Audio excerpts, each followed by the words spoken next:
तो हम दिल्ली की उन 21 सीटों की बात कर रहे हैं जहां पर जीत हार का अंतर 10% से कम था। और क्या वाकई अगर यहां पर वोटों में थोड़ा बहुत ही बदलाव होता है, वोट इधर से उधर होते हैं, तो क्या तस्वीर बदल सकती है? एक नज़र इस पर डाल लेते हैं कि अगर आम आदमी पार्टी के 5% वोट ही बीजेपी काट ले तो क्या असर पड़ सकता है दिल्ली विधानसभा चुनाव के परिणाम पर। खासतौर से उन 21 सीटों को अगर बात करें तो क्या होगा। ये 2020 का नतीजा है जिसमें कि आम आदमी पार्टी को 62 सीटें मिली थी, बीजेपी को 8 मिली थी।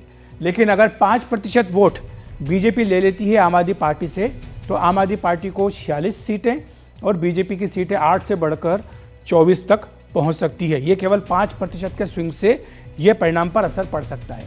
अगर 7.5% वोट आम आदमी पार्टी के बीजेपी के खाते में चले जाते हैं तो क्या होगा। आम आदमी पार्टी की सीटें आधी रह जाएंगी, 62 के बजाय 31, और बीजेपी की सीटें 8 से बढ़कर 39 तक पहुंच सकती है अगर आम आदमी पार्टी का 7.5% वोट बीजेपी के पास आता है। और अगर 10% वोट आम आदमी पार्टी का बीजेपी ले ले तो क्या होगा। तो बीजेपी आम आदमी पार्टी बहुमत के आंकड़े से नीचे आकर 22 पर सिमट जाएगी और बीजेपी बहुमत का आंकड़ा पार करके 48 तक पहुंच जाएगी। ये बहुत ही दिलचस्प आंकड़ा है क्योंकि ये उन 21 सीटों के हिसाब से हमने निकाला है जहां पर वोटों का अंतर पिछली बार 10% से कम था। हमारे दोनों मेहमान हमारे साथ बने हुए हैं, अमिताभ तिवारी और राकेश जी हमारे साथ हैं। अमिताभ, आपके पास आऊँगा क्योंकि आपका ही एरिया है ये वोट स्विंग का। आपके हिसाब से क्या ये होना मुमकिन है और क्या ये फार्मूला सही है और वाकई क्या चुनाव में ऐसा होता भी है?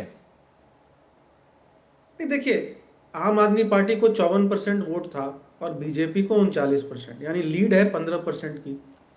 तो अगर 7.5% का स्विंग हो जाए जो आप एक सिनेरियो में दिखा रहे हैं, यानी आम आदमी पार्टी का 7.5 कम हो जाए तो लगभग 46% वोट शेयर पर आ जाएगी और बीजेपी का 7.5 बढ़ जाए तो लगभग 46% पर आ जाएगी।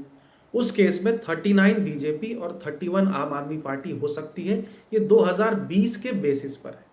अब अगर मानते हैं कि जैसा सर कह रहे हैं कांग्रेस भी अच्छा कर रही है, कांग्रेस का वोट शेयर भी बढ़ जाता है, मान लेते हैं कांग्रेस का 5% बढ़ जाता है और बीजेपी का भी 5% बढ़ता है और आम आदमी पार्टी का 10% कम हो जाता है, उस केस में भी भाजपा 39 और आम आदमी पार्टी 31 हो सकती है। तो 5% का स्विंग बहुत ज्यादा नहीं होता है क्योंकि ये नेचुरल एंटी इनकम्बेंसी, 10 साल का कार्यकाल, और क्योंकि खुद अरविंद केजरीवाल जी कई बार कह चुके हैं कि 3 इश्यूज पर वो अपने वादे को फुलफिल नहीं कर पाए, सड़कों का निर्माण, एयर पोल्यूशन और यमुना का क्लींजिंग। तो कहीं ना कहीं एंटी इनकम्बेंसी है और एक एमसीडी का भी एक एंटी इनकम्बेंसी एक लेयर ऐड हो गया है क्योंकि पहले जो डिफ्लेक्ट होता था सिविक इश्यूज के लिए बीजेपी जिम्मेदार है, लॉ एंड ऑर्डर के लिए बीजेपी जिम्मेदार है, तो एक सैंडविच सरकार, एक विक्टिम कार्ड का कहीं ना कहीं प्ले करती थी आम आदमी पार्टी, जिसकी इंटेंसिटी इस बार कम हो जाएगी। राकेश जी, संक्षेप में आपसे समझना चाहेंगे क्या वाकई एंटी इनकम्बेंसी का कार्ड अगर बीजेपी खेले तो क्या 10% वोट अपने पाले में ला सकती है? मैं ये कह रहा हूं कि 10% वोट यदि भाजपा के पाले में ना भी जाए तो भाजपा की सबसे बड़ी तो यूएसपी ये है कि उसके पास 32 से 34% वोट तो कभी नहीं हिला और इस बार उसको प्लस ही होना है। तो पर वो काफी नहीं होता है राकेश जी, वो हमने देखा चुनाव में कि वो 32, 35, 36% वोट भी काफी नहीं होता है। मैं ये कह रहा हूं कि यदि 6% वोट, जैसे अभी अमिताभ जी बोल रहे थे, तो क्या 6% वोट भी भाजपा का नहीं बढ़ेगा? बढ़ेगा। तो 6% यदि उधर वोट बढ़ गया भाजपा का तो वो आम आदमी पार्टी का जाएगा और आम आदमी पार्टी का वोट कांग्रेस भी इस बार काटेगी। तो हम कह रहे हैं कि यदि 4% भी यदि वो ले गई तो 8-4-12% कांग्रेस ले जाएगी और 6% यदि मान लीजिए भारतीय जनता पार्टी को, मैं बहुत ज्यादा नहीं देता, तो 40-42 पे यदि वो पहुंच रही है और 12-15 पे यदि कांग्रेस पहुंच रही है तो आप देखिए सीधे 30-32 पे उतर रही है आम आदमी पार्टी। तो लेकिन राकेश जी, लेकिन कांग्रेस पार्टी तो सेंट्रल लीडरशिप क्या करेगी ये पता नहीं है ना। ये तो संदीप दीक्षित, अजय माकन, अलका लांबा, यही चेहरे आपको दिखाई दे रहे हैं।